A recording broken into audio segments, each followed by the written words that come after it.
All right, what is going on, everybody? Welcome back to another video, another WNBA video. Today, we are going to talk about a finals rematch from last night, Minnesota Lynx versus the New York Liberty. The Minnesota Lynx got the victory 100 to the Liberty's 93. We want to talk about the game. We want to talk about a little bit of, is this really the rematch? Is that's going to happen in a couple months' time here? Are the Lynx better? Are the Liberty a little worse? Is the league a little bit different, and how the playoff bracket's going to shake out if it started today? We're going to get through some of the other stuff before we get into the actual game. But if you like what I have to say, like the video. If you have your own opinions, comment it down below. Just like the vibe, consider subscribing. So some notes for this game before we jump into the stats and what I think about the game, and I tell you what happened in this game. For the Liberty, they had three people out. They had Brianna Stewart still out with that right knee injury, Kennedy Burke still out with that right calf, and Nara Sabali still out with the right knee injury. So three people missing for the Liberty. They still do not have Missaman, their what would you call that? That their acquisition from her overseas commitments. She is coming over. She is in New York. It's just a matter of when she's going to play. They're going to hope she's the Liberty are going to hope she's going to play at some point um, after or in the Connecticut game coming up. So we'll see. And some notes for the Minnesota Lynx. They are down a couple people, a couple DMPs. Carly Samuelson out with that foot, that left foot, of course. So she's not going to play for the foreseeable future this season. But otherwise, they had everybody healthy. One other note is that Natasha Cloud was dealing with a illness of something, and she decided to play. I guess really had no choice in this sort of game. It's a finals rematch, so Natasha Cloud for the Liberty was a bit under the weather. So I just want to put that out there as well. Um, I think that's it for the notes. I think that is it for the notes. So let's talk about. Who do I want? Do I want to talk about the Liberty, or do I want to talk about the Lynx first? Let's talk about the Lynx first. Um, the Lynx played a hell of a game. Um, this is what everybody was talking about over the course of the last couple um, games for the Liberty, that they're sinking into this hole without Brianna Stewart, um, and they were gonna get smacked by the Lynx because they're on this downward spiral, so to speak. Um, they've lost to let me backtrack a little bit. Their last loss was Seattle, July 6th, and then after that they won against the the Aces, the Dream, the Fever twice, and Phoenix, and then they've been on a skid the last couple games. Um, They lost to Los Angeles Sparks. They lost to the Dallas Wings, and they lost to the Lynx. All these are single digit 10-point losses. They're not huge losses. They're not devastating losses, but the losses are adding up. And they seem the Liberty, not, they didn't seem lost. They just didn't seem like, not that they, the word's not they didn't care. The word is that the Lynx have been on a revenge tour this whole season, and this is the first time they met since their finals duel, and this is the first time they've met in the regular season. Post that, and the Lynx just came out. The Lynx just came out on a mission.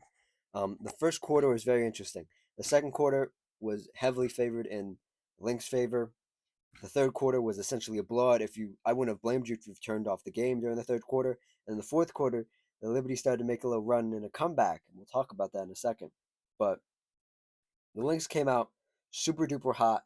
They came out no fear, no nothing.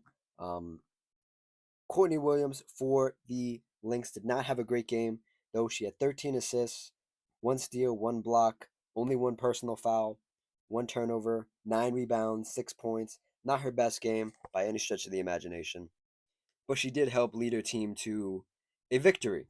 And this is what you need to do when you don't have it going offensively for yourself in the points category. is that you need to try to uplift your team in every other way you can if you're trying to reach that championship um, game, that set of games again. The finals. If you're trying to reach that again, you need to find ways to impact the game in these ways. And I really liked what Courtney Williams did this game. She did try to get herself going a couple times, and even she said she couldn't throw it in the ocean. But I respect the IQ in the sense of like she just went out there. She tried to play decoy sometimes. She had some really crisp passes to the Collier, the soon to be MVP. She had some great passes to Kayla McBride. Um, Great defensive stops for Courtney Williams. Um, Somebody I'm always a little hard on for the Lynx, Kayla McBride, because I've watched Kayla McBride. She used to be a Las Vegas ace once upon a time, and I didn't really. I never was in love with her. The way she played, she always reminded me of just like a spotty shooter who could never get it going. And I think she's even a. Did she play for the Liberty at some point? I feel like she played for the Liberty at some point during her career. Uh, Let me see. No, she didn't. Oh, she played for the Stars. That's why. Yeah. Okay. Yeah. So, oh, sorry. Sidetrack. I sidetracked. Um, Kayla McBride. This game, I'm very critical of her. I'm not the biggest fan of her game, but this is the game sort of when she has it going. You look at her, be like, that's why she's an all star. That's why she's always on these championship teams, and you're like, she just hangs around enough, and she puts up enough points when they matter. Sometimes to stay around. 24 points for her. 4 turnovers, 3 personal fouls. I'm gonna ignore that this game. 5 assists, 3 rebounds, 5 of 9 from three, 8 of 14. Um, had some really wide open ones, but they were good wide open ones. They weren't just like they were leaving her open. There was some real good passing across the board. We'll get to another good pass here in a second. Um, and she's what this team needs. If this was Kale McBride every night, they're the Lynx would be the runaway champions right now. Um, and the thing that strikes me especially when I watch this game, and let me talk about Nafisa Kale real quick. 30 points, 3 blocks, 1 steal, 2 assists, 9 rebounds, almost a double double. 2 of 4 from three. Felt like she made 8. 11 for 16 from field goal. Had some great turnaround faders off one leg, second attempt buckets. It was really good stuff. But from these 3 players specifically, um, this is what you need. And Courtney Williams had a bad game. Keep that in mind. Had a bad game by her standards. This is what this team needs to do every game of the finals. You can get away with this in the playoffs. You can get away with this stuff in the playoffs. Somebody having a bad game, but if/when they make it back to the finals, the Lynx need to have everybody going. These 3 in particular. If you can do that, and it's going to be a 7-game series this year, I think, right? I think they said that in the broadcast. Um, you're going to need to just come out, win 2 in a row. You lose one, that's what happens, and then win 2 more. Because you can't let other teams expose this sort of trickle down effect of like, well, if we can stop one of them, the game can be close. And if our 3 best players can have a better game than their 3 best players, and their third best player has a bad game, we can win this game. Because the the Liberty almost won this game at the end. It was really close. It was super close. Like watching this game, it got towards maybe like the 5 minute, 4 minute mark, and the Liberty had hit a couple threes, and I was like, Lynx better be careful. Lynx better be careful because the Liberty are going to come back. They're going to try to make the comeback at least. They're not going to go 110% like they would if it was the finals trying to make a comeback, obviously, but they're testing the waters to see how far they can push you. They see how far they can um, really see if you can control the game for full 48 minutes. And the Lynx almost let it slip away. Almost let it slip away. So it's very critical for these 3, Nafisa Collier, Kale McBride, Courtney Williams. Nafisa Collier on your screen right now, number 24. Um, it's very critical for everyone to have a good game, and I know it's a crapshoot. That's not realistic. They all can't have good games every single playoff game or every single finals game, but in order to win a finals and sometimes for the deck to be stacked against you, especially in that last finals game that you guys played against the Liberty, where they got all the foul calls down the stretch. You need to blow the doors off people. You need to blow the doors off people. You can't give the refs the chance to let the other team get back in the game. You can't let the other players have a chance to get back in the game. The opponents I'm talking about, you have to really put you have to really kick butt. Um, Another player who really wasn't um, it usually isn't featured offensively, but I've been a big fan of for many many years. Um, I think it's Elena Smith. I always said Alana, but I realized there isn't an H at the end of her name. I think it's Elena Smith, number 8. I've been watching her for a very long time. Um, 12 points. Um, Actually, let me see how much. What's she average on the year? 9. So yeah, a little bit above her average. 9 points this year, averaging. So a little bit above her average. 3 blocks, 0 steals, 3 assists, 5 rebounds, um, 4 defensive, 1 offensive rebound, 2 of 4 from three, 5 of 7 overall from field goal in 30 minutes. She was the defensive stopper of Jonquel Jones tonight, or last night. They tried to run Nafisa Collier on Jonquel Jones, and Jonquel Jones is just a bigger body. She's like every time I see Jonquel Jones, I'm like, damn, she's huge. She's absolutely huge. Um, and then like tall and wide. I mean, and Nafisa Collier really couldn't keep up with that, especially this game when she was going to be asked to do a lot offensively. So Alana Smith took the assignment. I think about halfway through the first quarter, she really got on Jonquel Jones, the New York Liberty center, and Elena Smith is only what is she 6'4", 180 pounds versus. Let me go up here. Let's see.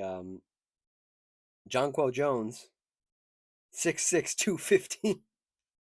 So you would think Jonquel Jones, Finals MVP of the last finals, would win that matchup. No, no, no. It was the case of Alana Smith had the lower center of gravity. Alana Smith's a strong player. She's a smart defender. Um, and she was just all up in Jonquel Jones.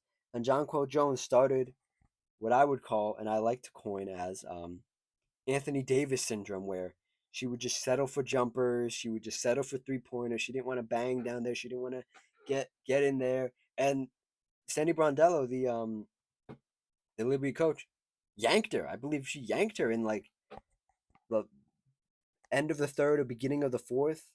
Maybe played a couple minutes in the fourth. Jonquel Jones did, and Sandy Brondello just yanked her and said, "Nah, you're not gonna play. You're not doing enough."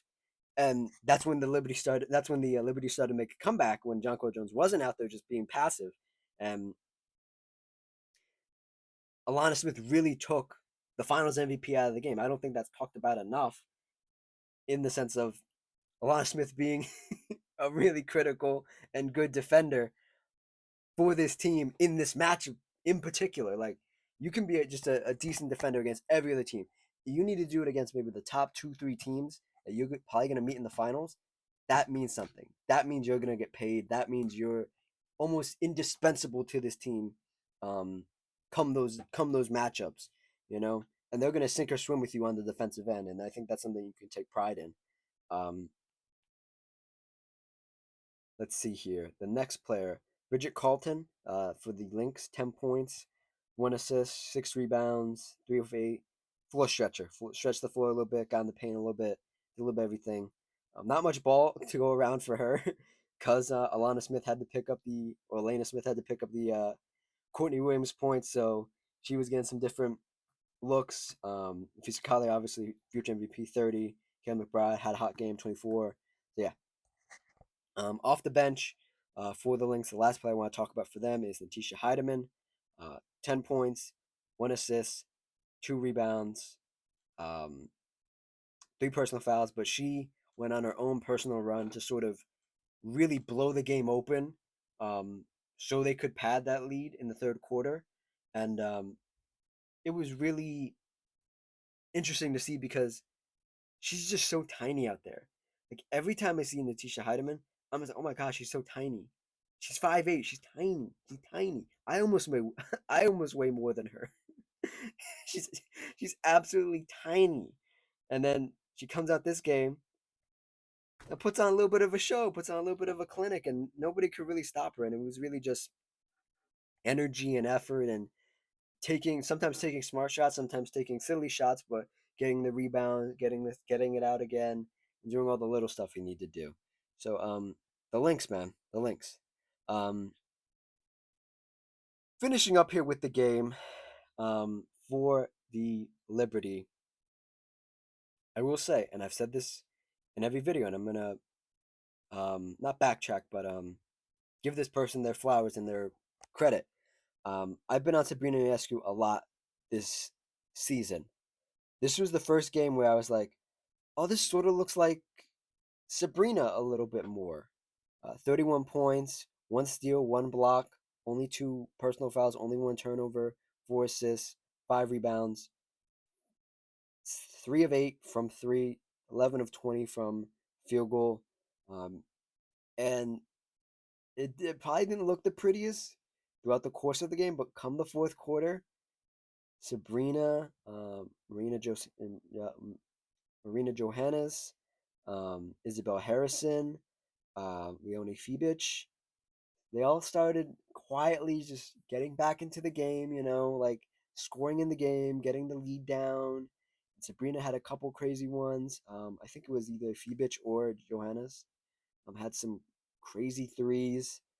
And it reminded me of like it's crazy because at some point John Quill and Natasha Cloud weren't on the floor. It was just Sabrina and the role players, and it sort of reminded me of these old New York Liberty teams when Sabrina was it was like her first, it was the second or third year the team was bad, but they would creep back into games and they would almost win them. This is before they even like were at Barclays Center; they were playing somewhere else, and it reminded me sort of that where Sabrina would try and try and try, and then finally she would heat up in the fourth and be like, "Oh my God, she's gonna do it! She's gonna bring him back." She didn't bring him back, but that's what this game reminded me of was like Sabrina just saying, "I'm gonna take us to a point, but I need like two, three other people to do it," and those two, three other people were Joanna's, Fibic, and Harrison. Um, Other starters on this team: Marina Johannes, 14 points, 4 of 9 from three, 5 of 10, hit some crazy ones. Throughout the course of this game, there were some crazy shots that went in from this Liberty team that were just like I shouldn't say you don't practice that, but you practice a similar shot with lesser degree of difficulty, but the difficult defense that the Lynx were playing forced you to toss that up, and you just made it because you put in the work. There were a lot of those shots for this Liberty team. Um, like I said, Johannes 14, Natasha Cloud 12. Kind of a passive night again. I think she was a bit under the weather, so I'm not gonna get on her too much. I'll give you credit for going out there and just playing under the weather. Two steals, um, 7 assists, 4 rebounds. Has had some really good defensive moments throughout the course of the second half of the season here, but sometimes I just feel like um, it's too much of a gamble sometimes, and there are these little things that I don't particularly think are, I shouldn't say important, but I don't think are particularly um they're extracurricular activities, like you're down 10, and you're clapping that you got a turnover, it's like you got to focus on the game. Yeah, sometimes it's just to hype yourself up, and I kind of get that, but at the same time, it's like, come on, guys, let's lock in a little bit. John Quill Jones again was locked up by Elena Smith, 12 points, 7 rebounds, 2 assists. Was this 3 fouls, 2 turnovers, 1 block, 2 of 2 from three, 5 of 7. Just couldn't get it done. Leone Fibic, 6 points, 6 assists, 1 steal, 3 personal fouls. Did not make a three, but really good stuff from her. And then somebody who's been quietly creeping into one of my favorite players, um, Isabel Harrison. Izzy Harrison, 15 points, 2 assists, 1 steal, 4 personal fouls. We'll ignore that. 2 rebounds, 7 of 10. She reminds me of like a. This is gonna sound crazy. A three-time MVP Asia Wilson light, like a light version, like just like the lit, like the they have like like diet, Asia Wilson's like Coca Cola, and then Isabel Harrison is like Diet Coca Cola. It's like, oh yeah, sometimes it's okay, But Isabel Harrison, really good. I like her game because it reminds me of Asia so much, at least a little bit. Um, she was one of these people that joined Sabrina and trying to creep back into this game, and I it was a joy to watch. I want to talk about. Let me see if I can find it here. So, just for reference here, let me see. Yeah. Okay. So the Liberty almost won this game. Let's not be coy about that. They crept back into this game without Brianna Stewart, who leads them in two statistical categories. She leads them in rebounding with 6, and she leads them in blocks with 1.5. Um, so Liberty almost won this game. And my fear of this Lynx team, and I was thinking it during the course of the fourth quarter, I was like, the Lynx gotta stay engaged for 48 minutes and not let teams come back into games, especially this Liberty team. This Liberty team almost won the game again. But it was strange because they sort of just let them come back into the game. Like they were just going through the motions. It wasn't like everybody was on the bench and the role players let them back in. It was sort of they just let them come back into the game for some reason, and I didn't really understand why. If I go look at play by play, yeah, play by play. I need play by play for the fourth quarter here. Fourth quarter. So let's get rid of misses here. So the this is really hard to tell who's blue and who's dark blue. Okay, so so yeah. Okay, so the Liberty. Let's see. In the fourth quarter alone, they made was this one, two, three, four threes. And they had one, two, three, four, five, 6 points in the paint, or 6 points around the basket. Comparatively to the Lynx in the fourth quarter, they made one, two, three, four, five shots in the paint, and then one, two, three, four, five shots from three, all in the far corner. Um, and then if we go look at misses, there are a couple. There are a couple gimmies on the side of the Liberty in the Liberty side, where like this is a Natasha Cloud 24 3-point shot. Miss Sabrina Buchanan, Sabrina Ionescu, 20 foot 3-pointer. Sabrina again, Marina Johannes. Um, these are shots that if Stewie plays, she probably gets some of these. It isn't Natasha Cloud taking a three. It isn't Sabrina necessarily taking this kind of three, not in the corner, in crunch time. And then Stephanie Tolbert not taking it to be Sabrina, it'd be Stewie. I think it's just super interesting that you switch out some of these players you switch out some of these shots for Stewie, even if she wasn't at 100%, and you have her take them. You like those shots better, and this might have been an even closer game. If I look at some of these here, let's see, one, two. Yeah. Okay. So yeah. All right. Enough of that. I do want to talk about some playoff things. Um, I want to talk about if the season ended today, and we'll say everybody's healthy, right? So the Liberty have Stewie back, right? Let's see she's healthy, right? Just for the sake of this thought experiment. I want to see um, if we can get this Liberty Lynx matchup again, and who's going to have the tougher road. And I think the biggest thing I meant to say this at the end of my game breakdown was biggest thing for the Lynx is that the Lynx have to hope the Liberty run into every team possible that can beat them down, in the sense of not like physically hurt them, obviously, but like just wear them down enough. because wearing this Liberty team down enough is going to be critical for the Lynx' success to try to win a championship, their fifth one in franchise history. It's going to be super critical because if you have to go mano a mano again,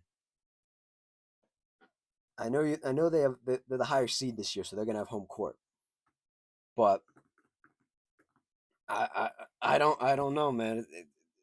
The Liberty almost won this game in the Target Center in Minnesota, so I do not know. The other thing of note I want to talk about is that um, the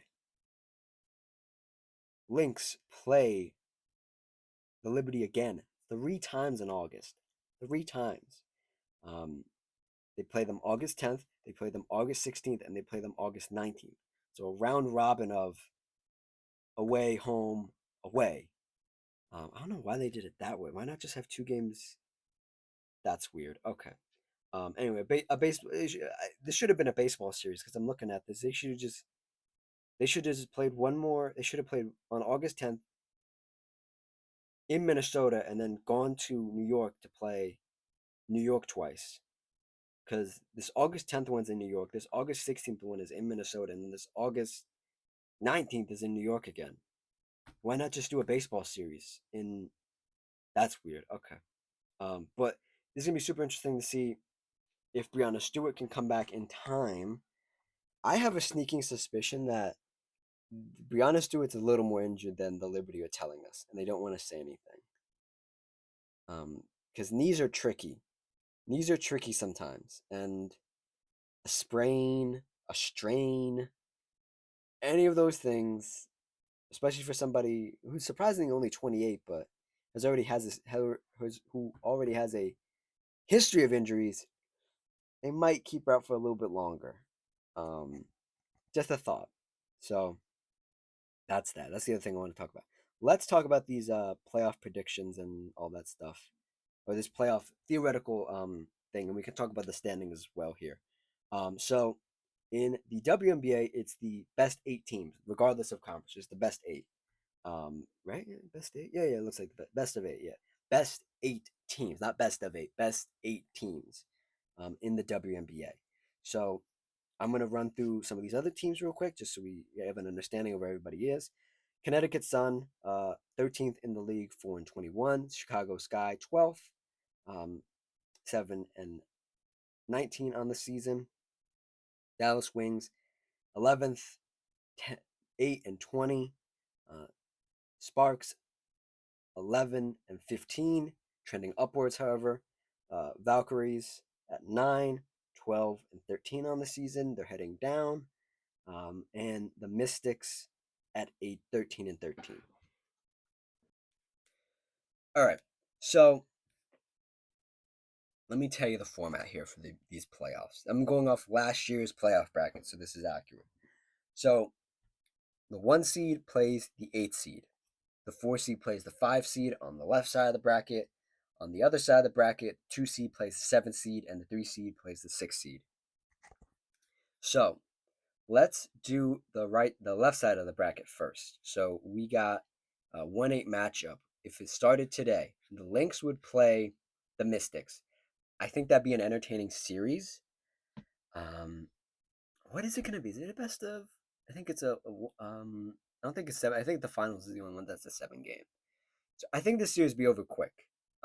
Washington might be able to get 1 game, maybe. They have been trending upward with Sonia Citron and oh man, I forgot her name. I'm so sorry. They're big. They got Kiki Ariafin. Yeah, Kiki. Um, yeah, that would be something. That'd be a fun matchup. Lynx get it done though, I think. And then let's see. So the 4-5 matchup. 4-5. Let's see here. 4-5 right now would be Storm versus Atlanta Dream. That would be something. Um uh, if the Dream get out to a good start, they could hypothetically win this just because they're a much bigger team and they're gonna, I assume, get their whole team healthy. by that point, by the playoffs, um, I would assume so, maybe, but this would be a very interesting series. I'm not here to dive too deep into that, but that'd be interesting. But I have to say who wins for the sake of the matchup. You know, I might have to give it to Atlanta. I might have to give it to Atlanta. So we would have the Lynx advancing, and then we'd have Atlanta advancing on the left side of the bracket. So it would be Lynx, um, Dream on in the semifinal on that side of the bracket. Now let's move to the other side of the bracket, the right side, the 2-7 matchup. 2-7 right now would be the Liberty versus the Aces. This is must see TV. If it falls like this, if it falls like this is the ideal scenario for the Lynx, because the Liberty would have to play a Las Vegas Aces team that isn't as good as they were when they played in the finals, both of them, the Liberty and the Aces, but a team that knows how the Liberty works and knows their weaknesses and knows what they like to do. I think at some point Sandy Brondello did outcoach um what's her name? Oh my god, I can't think of names today. Jeez. Oh, what's her? Oh my god, this is so embarrassing. Becky Hammond. Jeez, the Aces coach. That's my team. I couldn't remember her name. Jeez, I'm drawing a blank. This would be the ideal scenario for the Lynx though, because the Aces would just wear the Liberty down. It'd be such a good scenario for them. The Liberty would hate it. I think it'd be so annoying. It'd be like, oh my god, we have to play a team we played in the finals in the first round now. Lovely. Um, but I think the Liberty would get it though. The Liberty would win that. The Liberty would win that. It'd be a longer series, but they would win it for sure. And then lastly, we have the 3-6 of the first round. 3-6 here. Um, the 3-6 would be Mercury versus Indiana. I have a video coming out tomorrow. I'm gonna record it tomorrow, and it'll be out tomorrow, or maybe it'll be out Saturday. I don't know. We'll see. It'll be out at some point before Sunday. Um, about what happened, what just happened to the Phoenix Mercury in Indiana. They played the other day, and there was some booing that went on for a ex Fever player, now Mercury player, Dewana Bonner, who got booed because she bailed on the team mid season. Um,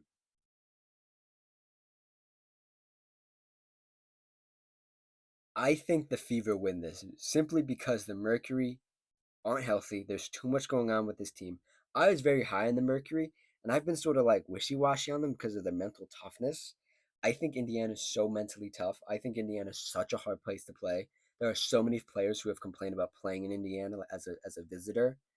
Um, I think this would be a great matchup. Um, Permitting that, even though they are 3-1 without Caitlin Clark, um, depending on how Caitlin Clark plays, this might be over very quickly, or this might be over a little bit longer. It might take a little bit longer to get the Phoenix out of here, Phoenix Mercury out of here. So I'm gonna give it to Indiana though. I like Indiana's toughness. Their toughness and just where they play, like they have one of the best arenas. I have to give it to them. And the Mercury just so I like the Mercury. I like a lot. I like Satsu. I like Kalia Copper. Um, I don't like Dewana Bonner. I don't like quitters. But I think the Fever would have this. Now, this is where it gets interesting. Down to the final four teams in this hypothetical playoffs 2025 for the WNBA. We would have the Dream versus the Lynx on one side, and then we would have the Liberty versus the Fever. This would be crazy. This would be crazy. So Liberty. Let's stay on this side. Liberty versus Fever. I think the experience of the Liberty would help them greatly against the Fever, but the Fever just runs such a fast-paced offense, and so do the Liberty. I think this would just be a crapshoot. This would just be two teams running back and forth, throwing up threes. Somebody's getting technical. Somebody's getting thrown out every other game. It's gonna be crazy. It would be crazy. Um, but again, this is another matchup in which the Liberty are gonna get worn down. They will get worn down by a younger, um, similar paced offensive team in the Fever. The Liberty take it, obviously, but I think it would just be super interesting to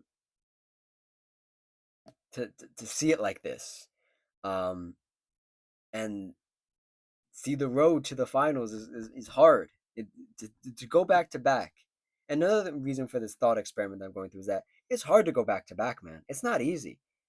It's not easy. You have a team like the Aces who's down here again, who's down here at 7, who you're gonna have to play in the first round. The Aces are no joke. I know as an Aces fan, I'm a little hard on them. I'm a little like, um, how do you say, I'm just a little overreactionary because I'm a fan. I'm a little pessimistic. But man, if I'm a Liberty fan, I'd be like, oh my god, we gotta play these guys. And then the other side of the bracket, um, Dream, Lynx. The Dream have an opportunity, and this is all depending on if they're healthy and if the tall players they have actually use their size and they don't get outplayed by smaller players like the Las Vegas Aces did to them a couple nights ago, like um, Elena Smith did to Jonquel Jones last night. Um, if they play big and they are big, I think they could they could make the finals, which is crazy to say, just because of their roster construction, which is great roster construction. I was very down on them at the beginning of the season, but I've come around on them a little bit. That being said, though, I think this is the toughest matchup for anybody in the playoffs is to play the Atlanta Dream. I think the other hardest matchup would be to play the Seattle Storm, um, but obviously outside of the top two teams, the Liberty and the Lynx, I think the Lynx would have to play. They would have to be very smart and very careful playing a dream team if they came up against them in the playoffs, especially in the second round. But I'm gonna give it to the Lynx with a caveat of they have to take it seriously. And again, I'm gonna say it again. They have a tendency to just kind of let these teams get back in games, and you can't do that with that dream team, that Atlanta Dream team. But I'll give it to the Lynx. And then we are at the final destination again, where we were 1 year ago. Was Lynx Liberty. This time the Lynx will have home court advantage. So we'll see if it's any different. This is all hypothetical. This is all just a fun thought experiment, but I thought it'd be fun to bring it to the table since we're at this point in the season. And yeah, so that is it. That is the video. There will be another WNB video at some point. I don't know if it's Friday or Saturday. Now that I'm thinking about it, it might be Saturday. But we'll talk about what happened in the Fever Indiana game, especially at the end, and some of the discourse about the post game interviews and stuff. Um, but we'll get there in due time. Thank you for watching. Thank you for listening. Like, comment, subscribe, all the good stuff. And I will see you guys next time. Cheers.